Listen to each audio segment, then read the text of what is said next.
Because to be fair, if I'm really honest, it was one of my major insecurities, especially because all those people said it's not commercially viable. But it turned out to be one of our biggest assets. I was happier. I enjoyed Red Bull more. But I think there's a sense of fulfillment.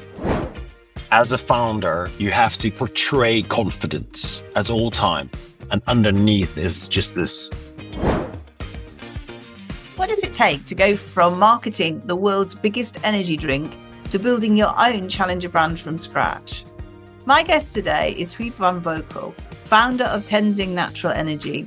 After 8 years as head of marketing for Red Bull UK and Europe, Huib walked away to create something different. Tenzing is now the fastest growing energy drink in the UK, stocked in every major supermarket and recently backed by Heineken. But this isn't just a business success story. In this conversation, Huib is disarmingly honest about the emotional reality of entrepreneurship and why he's more worried than excited about the day he sells the business. Welcome to the podcast, Huib. To kick off, can you tell me how Tenzing came to be? I was head of marketing for Red Bull UK and Europe. And actually, I was always trying to launch something that was more natural, healthier. So that has always been I've always been someone who loves the great outdoors and running, hiking, surfing. And effectively, they were like, no, stick to our guns, right? And, it's worked for them quite well. So that made sense. And actually, It wasn't like that. It wasn't actually, I was reflecting on the other day, it wasn't that I left straight away. It was like, took me years later when it all but it was a moment where I thought, okay, now is actually, I think I can make this work. So the whole basic concept was, it doesn't have to be artificial bad energy fueled by, extreme sports and fossil fuel marketing, Formula Ones and monster trucks. Lots of male energy. Yeah, exactly. But we all need energy, and there's a lot of kind of also shame around drinking an energy drink or drinking an energy in the office because people think you're hungover or people think you're extremely unhealthy. That's interesting. So there's a guilt thing around. 100%, because no one on earth is going to say an energy drink's healthy. There's always a sense of guilt, like full sugar Coke is that should I be doing this? So I think, and that energy probably of all the drinks in the supermarket, has it as the first thing, as the biggest one. So I was thinking, and it's not needed at all, right? You can get your energy just in a normal way, and so I thought, okay, let's shift it from bad energy to good energy. So that was always the kind of the concept, from nature for nature. And then I was traveling. It's one of the beautiful travel stories. I was traveling, looking for recipes, because you need a recipe and a name. That's one of the key things you need, of course, when you start on that journey. And then I found I was in Asia and I found what Sherpas drink, and they drink 2 drinks when they climb the world's highest mountain, which is the 2 teas. One is a lemon tea and one is like a Sherpa tea. So it's a very strong tea with salt, more like a soup if you drink it. And I had this nutritional doctor that was helping with my recipe, and I saw this and I said, does this make sense, right? This is actually like is there science backing this? And he says there is. It's like a triple hit on vitamin C, antioxidants that say, electrolytes, and natural caffeine. And that became the base of our recipe. And then I thought, okay, Tenzing just kind of popped to mind because my dad was always a big Sherpa Tenzing fan who climbed Everest in 1953 with Edmund Hillary. And somehow my dad told me that story a lot. I think he was probably like 10 at the time. Someone who came from very little and reached the top of the world. That story resonated with me a lot. So that kind of came to mind. Zing also means energy. He's very much forgotten. I love telling his story. Did you have to get his permission? Well, that was the beauty of it. It was I had to go to this trademark office, right? The name was available. I said, I need the permission of the family, because I hadn't met them at the time. And he says, you don't, because it's a very common name in that area. Okay, like Smith. Exactly. Someone in Nepal called their drink Smith. But I thought, well, no, because it was such like embedded in my kind of story through my dad. I really wanted to meet them. Obviously, Sherpa Tenzing passed away already a long time ago, but his kids were still alive. So I went out, met my family, ended up meeting their whole family. Went to Nepal, got their blessing, and that's how it all started. And they've been kind of partners in the business ever since. I'm interested in the caffeine. You're saying it's a natural source of caffeine. I remember years ago when I was a buyer at Boots, a guarana product being brought in, and they went, "Oh, it's not caffeine, it's guaranine." And I'm not a scientist, but I kind of was like, I think guaranine is pretty similar to caffeine. So tell me about your natural source of caffeine? So look, at the end of the day, like the caffeine source is indeed it's from green coffee. So it's exactly, so in that sense, it's the same as sugar is sugar. Mm-hmm. Like, you don't, Yep. I don't believe we talk about sugar later because I think that's an own topic in its own right. Yeah. But I think what happens is like nature is such a beautiful thing. Like if you have caffeine in a coffee bean, that's where we take it. So ours is a mix of caffeine from a coffee bean and from green tea. That's L-theanine. So they're all called slightly different. They all have a slightly different effect. There's a lot of polyphenols in there. So it actually gives you the uplift. But because if you just like in most energy drinks, it's just artificial caffeine and it just spikes more, right? Because they just, they replicate in a lab that caffeine level. So because we have a mix of the green coffee, green tea, it has the same uplifting effect, but without the crash. And that's how I tried obviously, I've also been like yourself and maybe in Boots. I've been in food and drink for a large portion of my life, and food and drink science is difficult, and how it affects your one body versus the others.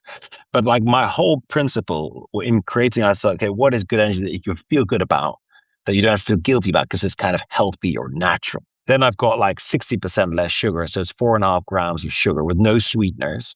So you feel like really like it's that kind of blood sugar level type where you don't get, you got isotonic, right, level. So Red Bull Monster would be hypertonic. So you get the sugar and the down. Mm-hmm. And interestingly, like it's one of the key things. If you go on Amazon, like have a look yourself, or we do our research, 91% to get the same amount of energy than a traditional energy drink without the crash. Is it below the sugar tax levy? So you got two things actually. HFSS, which is like the health department, they said 4.5 grams, and it's exactly below that. And then now the tax was 5, but they've also now taken that to 4.5, which makes total sense. So it's just aligned. If you talk about sugar, it's really interesting. We were the first ever drink. So when I went to, then you had this rough recipe. Then I had to go. You go to these flavor houses effectively because you got all these functional ingredients. You want to put Yeah, well, you have to put them together, but you have to actually have someone make it. I went and spoke to many of them, and I said, "Okay, what do you want to do with sugar?" That's a key question they always ask. I said, "Well, I want to take about 60% because I want to come about that 4.5 grams." Because that's again, I spoke to many people, and that's because it is energy, right? So you want a bit of sugar.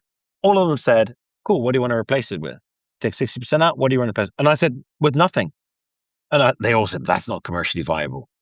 And like because every drink, and that's really quite interesting as well. Every drink is always at 11 grams of sugar. So apple juice, smoothies, Red Bull, Monster, Coke, Fanta, 11 grams. And that is, I think, I've never actually looked at like or found, but I'm just guessing that, when Mr. Coca-Cola started at the end of the 19th century, he probably looked at what everyone else was drinking, the apple juice, and he mirrored that. And I think they all mirrored that. So when the energy drinks came along, they didn't look at functionality. They just mirrored that Coca-Cola level. It's not there for the functionality, it's in there for the flavor. Yeah, and later on we worked out what bricks were, and then you measured the bricks levels, and it's that And sweetness. replicated that Yeah. 100%. So you're either at 11 grams of sugar or you're at that level of sweetness. And then what's worse, but I'm now going on a tangent. Stop me if you want to. It's all right. We'll go back in a minute. Is that because the aspartames and all these artificial sweeteners, they deteriorate. So you have to put more in the beginning, so it averages out. So then you get used to the sweet palate in your mouth.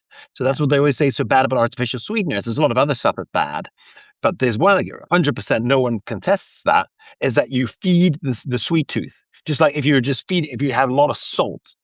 So I was the first one ever in the UK, at least that I'm 100% know of, that was just low sugar, lower, without any replacements. And now that's really cool. Actually, I was at lunch trade show not too long ago, and now it's just the norm.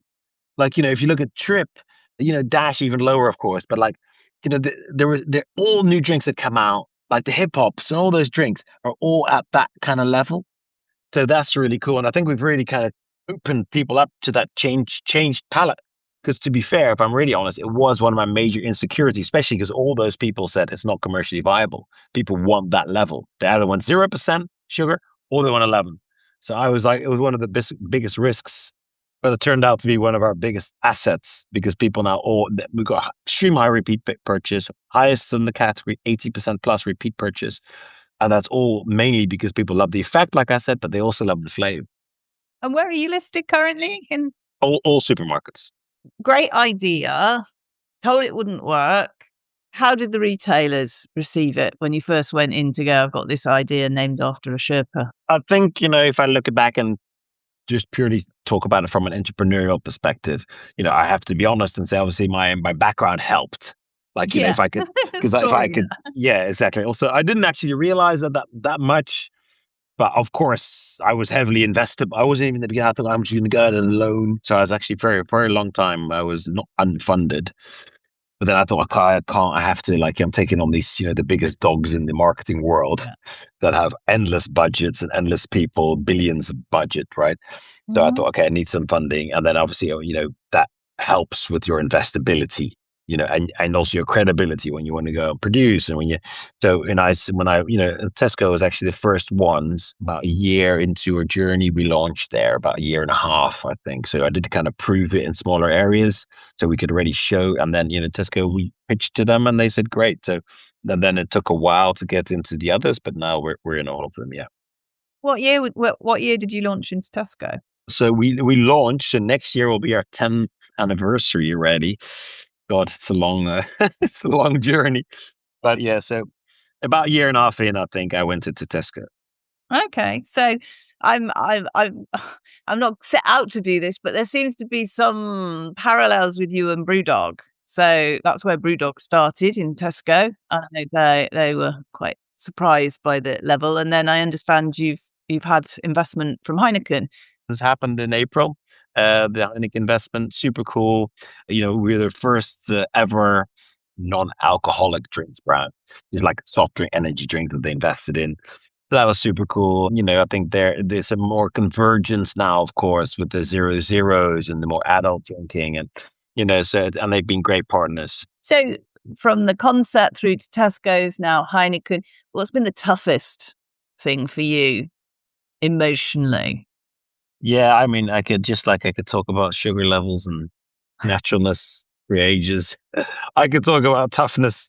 Is well, where did you like kind of have sleepless nights and stress and go, oh my god, I was just like 2 weeks ago, I had another full 2 weeks of okay. non-sleep. So, I mean, I read it was like one thing. It was like an insight that I don't know. I think maybe I was talking to ChatGPT about the toughness of starting your own business, and I don't know, somehow the sentence came up about you as a founder, you have to kind of, you know, portray confidence, Mhm. right?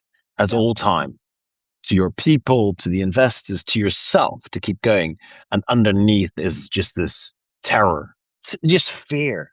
And I think it really resonated with me because you don't really constantly feel that, right? Of course, you're not thinking, "Oh my God, I'm in terror and I'm portraying it," but there is this lingering thought that it could just all come to an end, and the war all being for nothing, and that you'd have also all the people in your team, or I don't know. It's just constantly. I would say it is the toughest thing that I've done. Even more so potentially than raising kids, although I think it's very comparable. It's like Close run thing. it's very very comparable because. And it was really beautiful. My daughter actually asked me at one point. I was 8 years Red Bull, and I did 8 years Tenzing. And I said that to her, and she's always quite like insightful person. She goes, "Dad, tell me now, what do you enjoy more, your Red Bull years or your Tenzing years?" Good question. She And it should was be a such a good, podcast. yeah, it was really good, and it really hit me like a ton of bricks because I couldn't answer it at all. You would have think, Tenzing, because you're your own business, but I couldn't, and it just stayed with me for months. And then my final conclusion was, well, I was happier. I enjoyed Red Bull more. But I think there's a sense of fulfillment. That's why it is very comparable to kids. Apparently, people with kids are on average less happy because they're constantly worried. You know, is it all going to be okay? Are they going to be fine? Whatever. They're out now. Where are they? Whatever. But it's fulfilling in a kind of deeper way. And that's, I think, is what a business is. It shows you what you can do and what you can't do. And you do, make it through these low moments and high moments. And I do think you feel fulfilled as a result, but definitely less happy. So you've obviously done your 8 years, and so you're into uncharted waters. What does success look like? Is it a sellout to Heineken? Is it world domination? Is it knocking Red Bull off the top spot? What is it? Yeah, so I think, look, at the end of the day, I think we've got a real simple kind of mission is to kind of, spread good energy. And I think that is, and it's also really how I kind of hire people. It's the first thing I look at when I hire someone.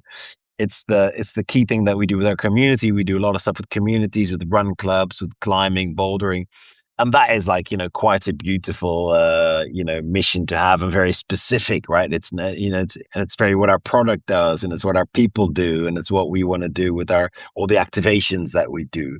So I would, and I think also the whole print, which is also good energy, that is good for body, mind, and planet. So we're the Mhm. first ever energy drink that is a B Corp. We're the first ever soft drink in the world that carbon labeled. We use source the best ingredients, and where possible, Rainforest Alliance.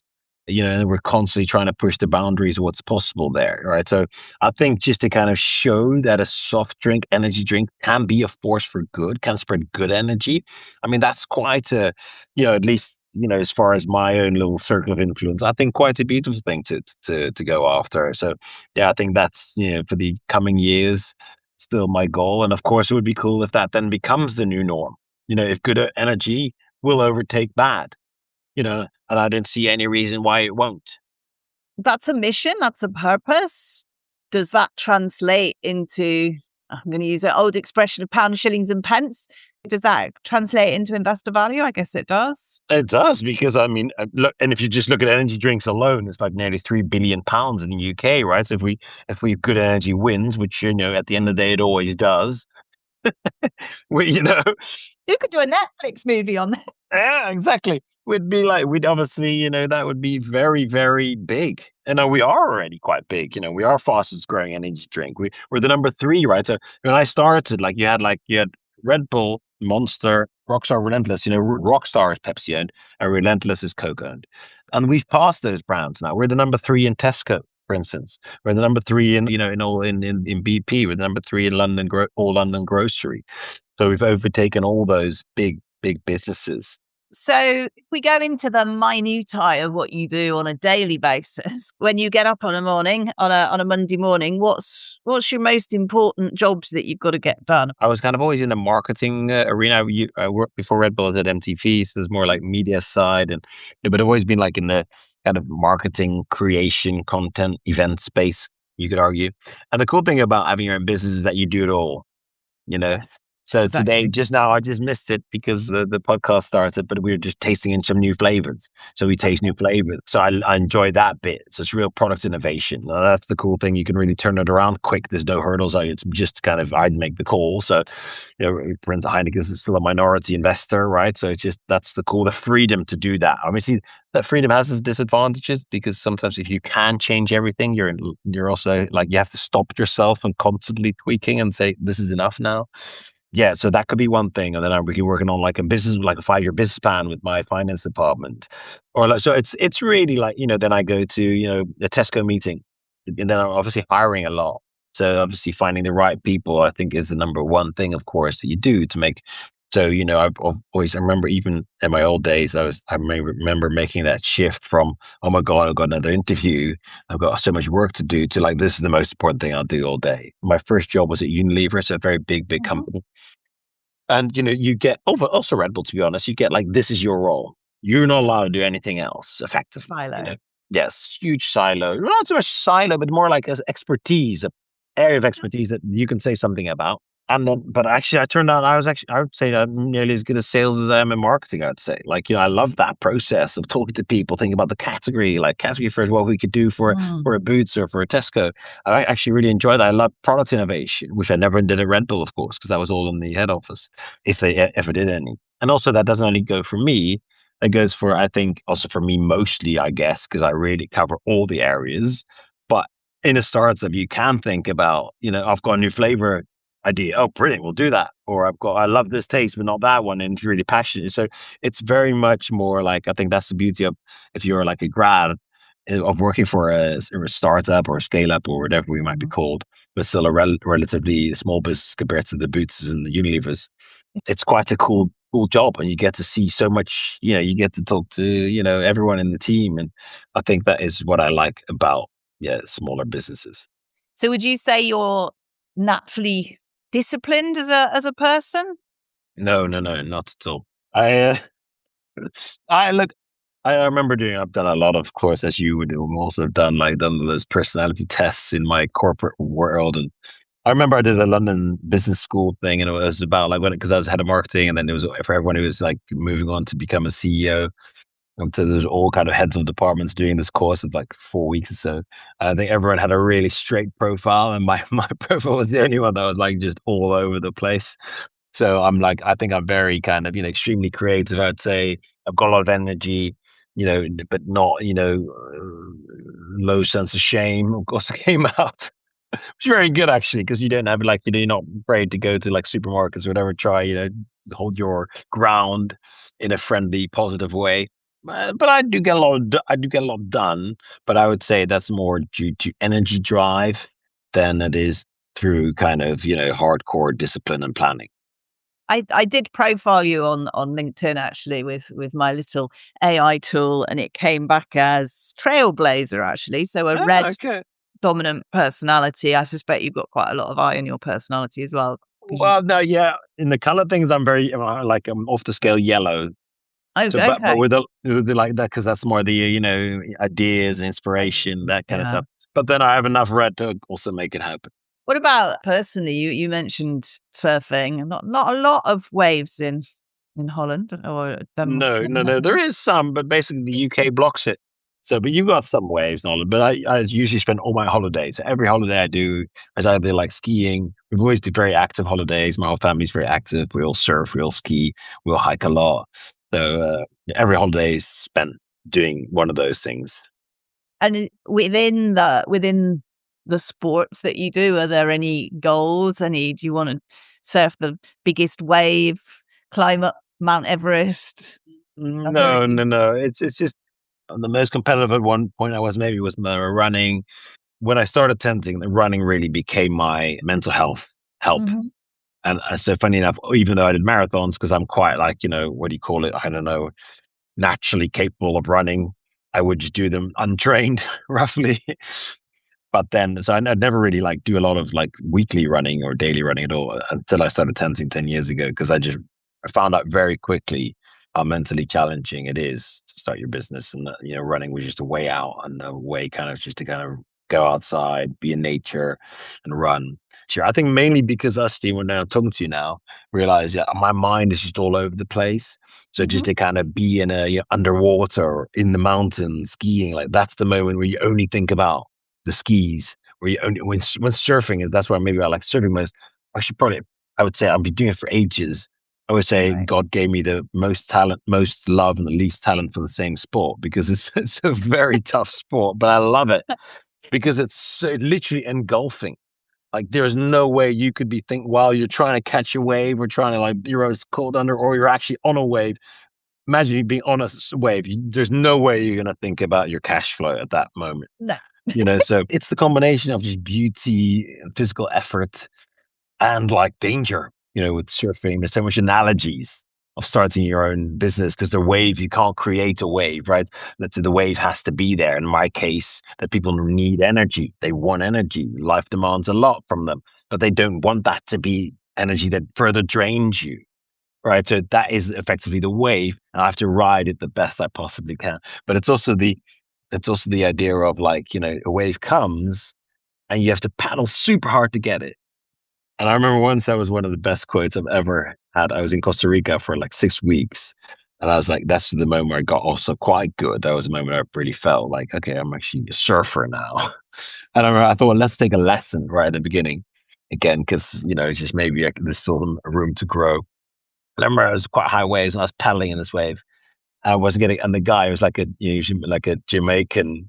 That's how he spoke. He was like, "That wave's not gonna catch you. You gotta catch the wave." And I remember thinking like, "Wow, this is deep," because it's so beautiful. That is like, how often don't we sit around hoping that a wave catches you to something good, but you have to paddle hard.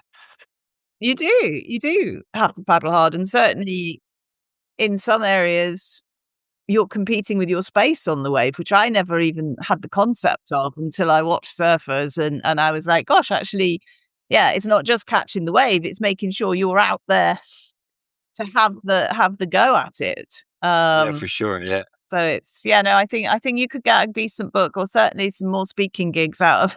Yeah, and then also the other one I always thought was a good analogy is, I also have that in trade. Like I did watch Jaws when I was a kid. I don't know why my parents let me watch Jaws when I was like 9.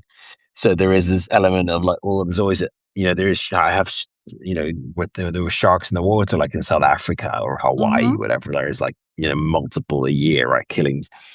So I'm just surfing there. So there's always kind of in the back of your mind, but the chances of getting bitten or killed by a shark is so much slimmer than other risks, like hitting the reef, having the board hit you in it. But those are Having the like board hit you, I having think the board is. hit you, having someone else hit you. So like the other dangers, but and that's the same with I think with your startup. You're worried about these big things, like what will people think of me if I fail? Like so those existential kind of ego things. But I guess they'll also all the people that love you also love you the same, So and you're just worried about the big things that never really happen, And there's other things that just blindside you and like.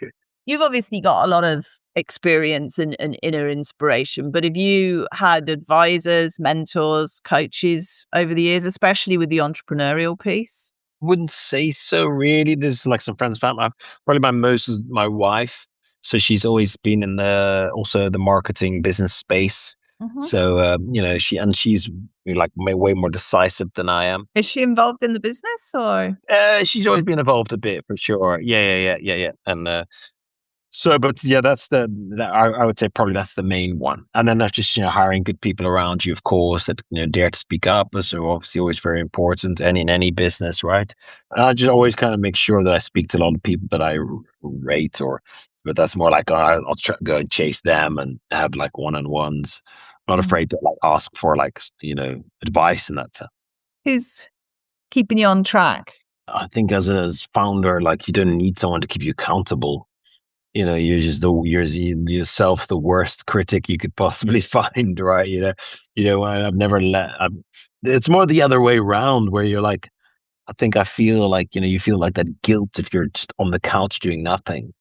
Which I think is so, if I could lose one thing, it would be that. It would be actually be the other end, the guilt, the kind of, and that's also, I had periods where, again, like I said, where it was just super tough and you get like, close to like depressions. And my reaction then, and I think probably everyone has a different one, is literally, yeah, slouch on the couch. Which probably is not a bad thing to do, but then I feel really bad about that, because you always think there's always this kind of ethos where this thinking that if you have your own business, you're always motivated. But there is going to be moments where you're going to be less motivated, and I think that's totally okay. It's the fact that, you just blame, and then you read all this kind of thing about, work-life balance is bullshit. If you want to make it, you have to work so hard. And and which I work hard, but I also spend time with my family. You like, and I also like to run. And like, I think keeping yourself sane is just as much a priority that you should kind of really take super seriously. I've always thought that as well for my kids. Spent a lot of funny because also I worked a lot from home in the beginning. I was just didn't have an Yeah. office for years, and actually it was a really nice phase where they were like 7 or 8. I worked a lot from home, so I was just always home. So I spent a lot more time with them. I always think you do it mainly for yourself, right? I think especially those first years, of course, those are crucial. Those first couple of years, then you're really doing it for them, right? Then it's like obviously the love and holding them and everything. Then it's like years. But then like from let's say 12 onwards, I think they'll be fine. But it's more like I don't want to miss it, you know. So to the point where especially my daughter goes, yeah, no, Dad, it's fine now. You can please leave the room. I I got to that point until my daughter graduated, actually. And I sat back and I went, it's okay. You've done a good job. And it took until she graduated about 21, 22, where I went, it's okay. You can breathe. It doesn't go away, but it's tough. Okay, let's do some quick fire questions. What, and this probably isn't relevant to you since you work most week of the weekend, but what's the word that describes how you feel at the end of a Friday? Yeah, look, I think of course I enjoy working a lot as well. So it's Hmm. like, it doesn't mean that I'm not stressed or all stuff, but I'm not like, oh my, it's weekend.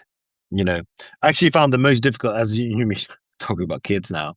But Hmm. that was one of the biggest transitions I thought that no one really warned you. So for all people that are like, have kids or aspiring kids, I remember the moment that slowly, gradually crept on me was the weekends I'd go home and I'd always think, oh, time with my kids, Yeah. like a full weekend. And at one point, they don't want to spend time with you anymore. They But don't that was want you like anymore. that was like a big moment for me. Like, then what now? Because you kind of still have to be home, right? You can't. So that was one of those funny things that no one really warned you about the moment they don't really need you, which is all like normal. I don't blame them. This is more like, oh, then you got to like find something else to do or whatever, because obviously pre-kids, you've got such a busy life and do all these other things. So, I think, yeah, I love my weekdays. I love so for instance, I go bouldering every Tuesday and Thursday morning with my son. Oh, So that's nice. really cool. And, we spend a lot of, we have great, holidays. We spend, with the family. And yeah, so I've got great family, love what I do. So I'm really lucky in that regard. You mentioned ChatGPT, chatting to ChatGPT. Is there any other tool thing that you use that's changed your life, or not necessarily changed your life, but helps make it easier? No, I think we've got something like we call it the seven summits, which I think is good. It's nice, and we always have like our team and I do myself, which are five kind of business ones and two personal ones. Okay. So your sum, and they're like big things, and I think that I really like that idea of not going like your to-do list. Because I never Yeah. used to actually ever make even a to-do list for years, and then I thought, okay, let's read. But if you have just, it's the big hairy goal type thinking Yeah. where you go like a goal that you can land in like 3 months, 6 months, a year. Hmm. So for instance, it would have been up there like landed and find an amazing partner that brings Tenzing to the next level. That was on there for about a year and a half. Underneath, so that could be like a personal one was, for instance, like go away with my son and my dad to organize a Nice. weekend away with them. That'll make it Three a super generations. nice weekend. Yeah, 3 generations. And like, so those kind of the key big goals, and the more specific you make them, the better. And then you just write your kind of what you're going to do that day to get towards that bigger goal. And then after, and usually those goals stay the same for a long, long time. And when you hit that goal, is it a great feeling, or is it almost, so I've done that and you move on to the next one? It's one of the big ironies of life, isn't it? I don't think you ever feel anything really. It's the journey, That's not like, not getting there. I mean, yes, that moment, of course, like at that moment, I think some you don't feel it in. I mean, in that sense, there was a big, of course, there was an element of relief, you know. So you go like, working hard towards this. It can, and also then, for instance, when I go then to speak at these events with these other founders, and I've done that, and I'm sharing that, then I realize, oh, that it is actually quite a big deal. You know what I mean? Yeah. So it kind of goes, and it is like, there's a lot of people that want those kind of partners. So it's not that at the moment it's euphoric, but I think there's moments at afterwards that you go like you realize how important that was, and you just gotta kind of crack on. But I think I actually was thinking about this the other day about like how the obviously we're inspired by Sherpa Tenzing first night on Everest, and if you look at Everest for instance, nearly everyone that dies on Everest, that is an accident that can go both up or down. But if people die, usually it's on the way down. So because you go and you think that's the goal, but that's not the goal, of course. The goal is getting down alive. Because I've known a couple of big founders that sold them as most beautiful brands, hundreds of millions, and then depression. Like, and I get it. Like, but everyone goes, "Ah, shut up! You got 100 million now. You should be happy." Like, it doesn't work that way, really. Like, because he said as well, so beautifully. He said, "I don't want to re-engage again because I know how tough it is, but I also don't want to do nothing. Like, so what do I do? Like, so it's really, and obviously you've tied years of your life to that summit, like, because the summit is at least you the 6 weeks or something, 5 weeks, and then go down and you still like, think you're there. But this is like usually 10, 15 years in the making.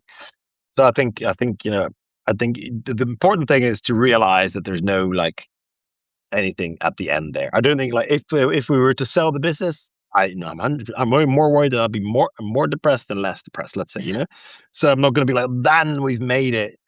I was just like, yeah, you've got to be doing what you like. You've got to just enjoy the journey as much as you can. And sometimes I can, and sometimes I have more trouble with that. But I think I do realize very well that it's not about some end goal that will make me happy. Which is important because, as you rightly say, things can come out of left field and go wrong or right, or you sell the business, and like you say, what do you do then? And it's and there may well be another. I think, I don't know how many careers you're supposed to have now in your life, but it's certainly more than one or two. So there may well be another 8 years. You talked about the 8 years, but there may well be another 8 years out there. I suspect whatever it will be something interesting and exciting, because I don't think you will go sell it for millions and then sit back and go, now what? Because I think there'll be something else. No, and it is then about finding also, like, it is already thinking about that a bit, right? And making sure that you see it as the beginning, not the end. The beginning of something new. So I am like, it's just like, you just said about your child, and we talk about kids a lot, but it's like, my kids are going to leave the house, and then I'm trying to like be excited about it. So it's like the same. And I guess there will be nice things about it, but there's also, there'll be sadness. I think, but it's also just seeing that as a new element of a natural. That's actually a nice way to say it, maybe as well, from a business perspective. Just think of it as a natural step. That kind of, I never launched it to sell it. That is like 100% truth, because I was always more inspired by let's say, the Red Bull founder, or like the Virgin or the Richard Branson. So like, the entrepreneurs that kept their brand and, made it into something beautiful, as opposed to someone who would just like cash out. But I think, I've realized over the years that it is very difficult to do that, because as soon as you get investment on board, they'll want to exit or whatever. And I think in this world where I'm operating in, and again with the likes of Pepsi, Coke, and Red Bull, it's just impossible to do without backing. So I tried it for a long time, and now, actually that Heineken moment was the moment. Okay, that means I will actually have to exit potentially at one point. But I think it's actually a really good thing to have, because I see people that founders like, oh, I'm going to launch this business now, and then I want to exit in 5 years. I was like, what do you mean? Like, you still got to launch it. I think if you decide not to exit, that means you at least realize that it's a long journey. It's a good perspective, because actually what it means is you really are purpose driven rather than financially driven. And I think that is the underpin of the brands, which is what we talked about at the beginning.